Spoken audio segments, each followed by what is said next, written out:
प्रश्न 15 का दूसरा। 14 मीटर ऊंचे एक बिजली के खंभे की छाया 10 मीटर है। समान स्थितियों में उस पेड़ की ऊंचाई ज्ञात कीजिए जिसकी छाया 15 मीटर है। तो लिखेंगे माना कि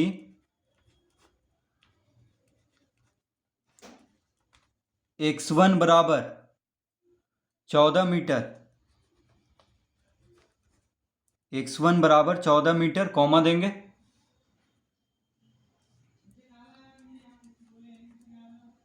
y1 बराबर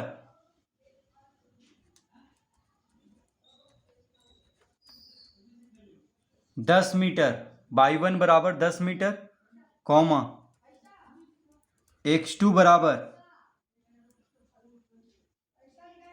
तो 14 मीटर ऊंचे एक बिजली की खंभे की छाया 10 मीटर है। देखिए, तो छाया को हम बाई से लिख रहे हैं, ठीक है।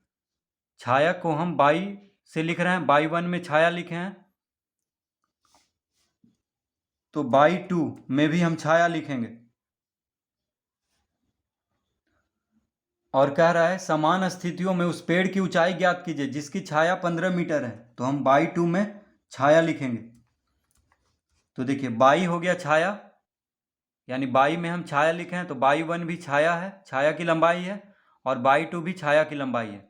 तो y1 किसका छाया की लंबाई है? तो बिजली के खंभे का, यानी 14 मीटर बिजली के खंभे का छाया कितना मीटर लंबा है? 10 मीटर।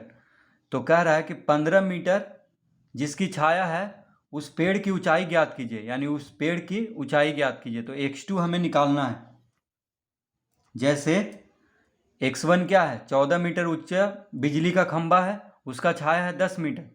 तो पेड़ का, यानी पेड़ का ऊंचाई ज्ञात करना है जिसका छाया की लंबाई है 15 मीटर। तो x में हम क्या रखे हैं? बिजली का खंभा और पेड़, ठीक है। और छाया है y में, तो y1 है खंभा का छाया और y2 है पेड़ का छाया। तो पेड़ का ऊंचाई निकालना है हमें, ठीक है। तो छाया को एक में रखना है y में, और x में रखना है खंभा या पेड़ का ऊंचाई। तो खंभा का ऊंचाई दिया हुआ है और खंभा का छाया भी दिया हुआ है, लेकिन सिर्फ पेड़ का छाया दिया है, पेड़ का ऊंचाई हमें निकालना है। तो देखिए, समान स्थितियों में कह रहा है, यानी सूरज एक ही जगह पे है। तो सूरज जब एक ही जगह पे है तो खंभा जितना बड़ा होगा उसका परछाई भी, यानी उसका छाया भी उतना ही बड़ा होगा। खंभा अगर छोटा हो जाएगा तो परछाई यानी छाया भी छोटा हो जाएगा। उसी तरह पेड़ अगर बड़ा रहेगा तो छाया भी बड़ा रहेगा, पेड़ छोटा रहेगा तो उसका छाया भी छोटा रहेगा। यानी एक राशि बढ़ रहा है तो दूसरा राशि भी बढ़ रहा है, एक राशि घट रहा है तो दूसरा राशि भी घट रहा है। तो ये हो गया अनुक्रम विचरण में, अनुक्रम विचरण में ये हो गया। तो हम लिखेंगे यहाँ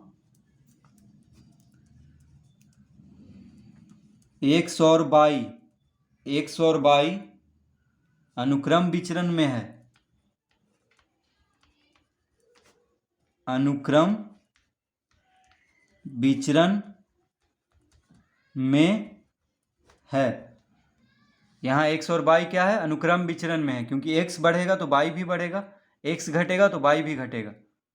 और यानी अगर x बढ़ेगा यानी खंभा की ऊंचाई बढ़ेगा तो खंभा का छाया की लंबाई भी बढ़ेगा, और खंभा की ऊंचाई कमेगा तो ये खंभा की छाया की लंबाई भी कमेगा।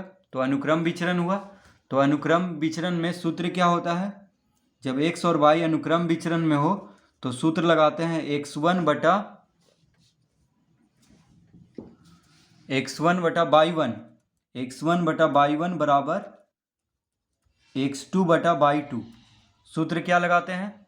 x1 बटा y1 बराबर x2 बटा y2, ठीक है। यानी x1, तो x1 बटा y1, यानी खंभा है x1 और उसका छाया है y1, और पेड़ है x2 और पेड़ का छाया है y2, ठीक है। तो x1 x2 सामने सामने रहेगा और छाया छाया सामने सामने रहेगा।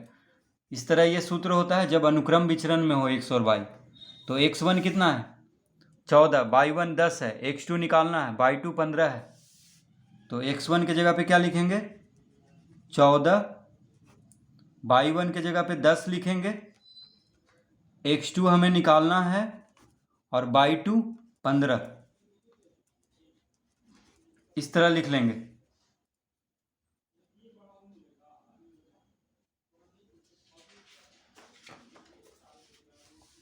तो अब तिरछा गुना करेंगे। जब इस तरह से हो बराबर में तो तिरछा गुना करते हैं। तो 10 गुना x2 बराबर 15 गुना 14। तो 10 गुना x2 बराबर 15 गुना 14, इस तरह लिख लेंगे। यानी तिरछा गुना करेंगे 10 गुना x2 बराबर 15 गुना 14। तो x2 बराबर क्या हो जाएगा 15 गुना 14 बटा 10। देखिए 10 जो है एक्स स्क्वायर के साथ गुना में है, बराबर के बाएं तरफ, तो 10 को दाएं तरफ भेजेंगे तो भाग में हो जाएगा। ठीक है, तो 15 गुना 14 बटा 10 हो जाएगा। 5 से काट देंगे, 5 दूना 10, 5 तिहाई 15, 5 दूना 10, 5 तिहाई 15, 2 सते 14, यानी कितना आ गया 7 तिहाई 21 आ गया, यानी 21 मीटर। 21 मीटर। तो x2 कितना हो गया